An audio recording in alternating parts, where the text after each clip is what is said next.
வணக்கம். வாங்க இன்றைக்கி வீடியோவில் என்ன பார்க்க போகிறோன்னா கேக் ரெசிபி தாங்க. சாக்லேட் கேக் தாங்க. பார்க்கவே சூப்பராக இருக்குங்களா, சாப்பிடவும் செம்ம சூப்பராக இருந்துச்சு. சாஃப்டாகவும் இருக்கும். நம்மளே வீட்டிலே ட்ரை பண்ணி பார்க்கலாம். வாங்க எப்படி செய்யலான்னு பார்க்கலாம். ஒரு மிக்சர் ஜார் எடுத்துக்கோங்க. அதில் 1 ஸ்பூன் அளவுக்கு coffee powder, instant coffee powder தான். கூடவே வெந்நீர் 2 ஸ்பூன் அளவுக்கு விட்டுக்கோங்க. இப்போது அரை கப் அளவுக்கு புளிக்காத தயிர், பால் அரை கப்பு, இது ரெண்டையும் நல்லா மிக்சர் ஜாரில் அரைச்சிட்டு வந்துடுங்க. இப்போது இது கூட ஆயில் 1/4 கப் அளவுக்கு விட்டுக்கோங்க. வாசனை இல்லாத எண்ணெய், 1 கப் அளவுக்கு சர்க்கரை, 1 ஸ்பூன் எசன்ஸ், வெண்ணிலா எசன்ஸ் சேர்த்துருக்கேன். உங்களுக்கு எந்த எசன்ஸ் பிடிக்குதோ சேர்த்துக்கோங்க. இதை வேறு ஒரு பவுலில் மாற்றிக்கோங்க. நல்லா மழைன்னு அரைச்சி எடுத்துக்கோங்க. சர்க்கரை நல்லா கரையணும். இப்போ 1/2 கப் அளவுக்கு நான் மைதா மாவு எடுத்துருக்கேன். இது கூடவே 1/2 ஸ்பூன் அளவுக்கு பேக்கிங் பவுடரும், பேக்கிங் சோடா 3/4 ஸ்பூன் அளவுக்கும் போட்டிருக்கேன். கூடவே கொக்கோ பவுடர் 3 ஸ்பூன். இது ஒரு ஜல்லி வச்சு ஜலிச்சு எடுத்துக்கோங்க. எல்லாம் அப்போ தான் ஒன்று போல் கரைஞ்சி வரும். இதை தனி பாத்திரத்தில் நான் ஜலிச்சுக்கிட்டேன். இது மாதிரி ஜலிச்சு எடுத்துக்கோங்க. இப்போது நம்ம அரைச்சி வச்ச மிக்ஸிங்க இதை கூட சேர்த்துக்கலாம். ஃபஸ்ட்டு இந்த மாதிரி விஸ்க் வச்சு கொஞ்சம் கொஞ்சமாக கலந்துக்கோங்க. கட்டிகள் இல்லாமல் கலந்து எடுத்துக்கோங்க.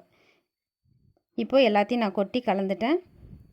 இந்த மாதிரி கெட்டியாக இருக்கும்போது பால் சேர்த்துக்கலாம். காய்ச்சி ஆற வச்ச பால் தான் சேர்க்கணும். இப்போயும் கொஞ்சம் கட்டியாக இருக்குது. கரெக்டாக இதுக்கு ஒரு 150 ml அளவுக்கு பால் சேர்த்துக்கிட்டேன். இப்போ நம்மளுடைய பேட்டர் ரெடி ஆகிடுச்சு. இதுக்கு சுகர் எல்லாமே கரெக்டாக இருந்துச்சுங்க. இந்த அளவுகளோட செஞ்சு பாருங்கள். இந்த மாதிரி எடுத்து விடும்போது இந்த மாதிரி வரணும் பதம். இப்போது ஒரு குக்கரில் தான் செய்ய போகிறேன். அதுக்கு மேலே 10 நிமிஷம் ப்ரீ ஹீட் பண்ணிக்கோங்க. அதுக்கு உள்ளே ஒரு ஸ்டாண்டு வச்சுக்கோங்க. இப்போ எந்த பாத்திரத்தில் வைக்கிறோமோ அந்த பாத்திரத்தில் நல்லா சுற்றிரும் நெய் தடவிட்டு மைதா மாவை சுற்றிரும் இதை மாதிரி தடவிட்டு மீதி இருக்கிறத எடுத்துருங்க. இப்போ நம்ம கலந்து வச்ச மிக்சரை அது கூட சேர்த்துக்கலாம். சேர்த்துட்டு குக்கரில் மாற்றிக்கோங்க. இந்த மாதிரி ஒரு குச்சி வச்சு நீங்கள் இது மாதிரி செஞ்சிங்கன்னா வெடிப்பு இல்லாமல் வரும். இப்போ ஸ்டாண்டு வச்சாச்சு. இதை மாதிரி ஒரு பிளேட் போட்டேன். எனக்கு பிளேட் போட்டோன்னே நல்லா உப்பி வர மாதிரி இருந்துச்சு. அதனால் கொஞ்சம் ஹைட்டான ஒரு வானல் எடுத்து கவுத்து வச்சுருக்கேன். இப்போ பாருங்கள், கரெக்டாக எனக்கு 1 ஹவர் ஆச்சு இந்த கேக்கு வேக. இப்போ ஆறின பிறகு நம்ம இந்த மாதிரி எடுத்துக்கலாம். இப்படியே கட் பண்ணி நீங்கள் சாப்பிட்டுக்கலாம். நான் இது மேலே டெக்கரேட் பண்ண போகிறேன். அதனால தான் பாருங்கள் எவ்வளோ சாஃப்டாக சூப்பராக நம்ம வீட்லேயே சாக்லேட் கேக் ரெடி ஆகிடுச்சு. இதை நான் பாதியாக கட் பண்ணிக்கிட்டேன். மேலே இருக்கிறதையும் கட் பண்ணிடணும் கொஞ்சம். நம்ம அப்போ தான் டெக்கரேட் பண்ண கரெக்டாக இருக்கும். பாருங்கள் ரொம்ப சாஃப்டாக வந்துருச்சு. இப்போது ஒரு 5-6 ஸ்பூன் அளவுக்கு சுகரை தண்ணியில் நல்லா கரைச்சி வச்சுக்கோங்க, அதாவது சர்க்கரையை. இப்போ அது மேலே நம்ம ஒரு 5 ஸ்பூன் விட்டுக்கோங்க.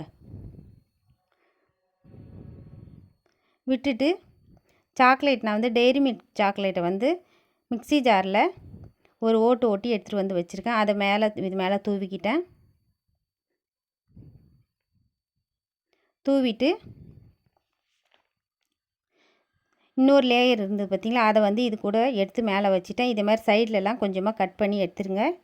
எடுத்துட்டு திரும்பவும் சுகர் சிரப்பை இது கூட சேர்த்துக்கோங்க.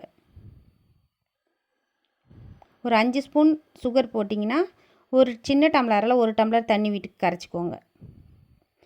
திரும்பவும் அந்த சுகர் சிரப்பை இது மேலே சேர்த்தாச்சு. சேர்த்துட்டு நான் நடுவில் மட்டும் சாக்லேட் ஃப்ளேவர், அந்த சாக்லேட் துகள்களை சேர்த்துருக்கேன். சேர்த்துட்டு இதை மாதிரி நான் விப்பிங் க்ரீம் கடையில் பவுடராக விற்கிது, அதை வாங்கி தான் நான் ரெடி பண்ணி வச்சேன். ஏற்கனவே ஷார்ட்ஸ் வீடியோவில் நான் போட்டிருக்கேன். நான் இதை மாதிரி சுற்றிலும் அப்ளை பண்ணிவிட்டு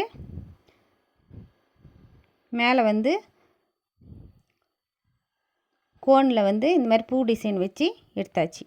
இதை அப்படியே ஃப்ரிட்ஜில் வச்சுருங்க, கொஞ்சம் நேரம் செட் ஆகட்டும். சூப்பரான டேஸ்டியான ஒரு கேக் நம்ம வீட்டிலே செஞ்சு குழந்தைங்களுக்கு கூட என்ஜாய் பண்ணலாம். நீங்கள் பர்த்டேக்கு யூஸ் பண்ணிக்கலாம், கிறிஸ்மஸ்க்கு, நியூ இயர் எல்லாமே செஞ்சிடலாம். கரெக்டாக 1 ஹவர் ஆச்சு இந்த கேக் வேகிறதுக்கு. இந்த வீடியோ பிடிச்சிருந்துன்னா லைக் பண்ணுங்கள், ஷேர் பண்ணுங்கள், கமெண்ட் பண்ணுங்கள், சப்ஸ்கிரைப் பண்ணுங்கள். நன்றி.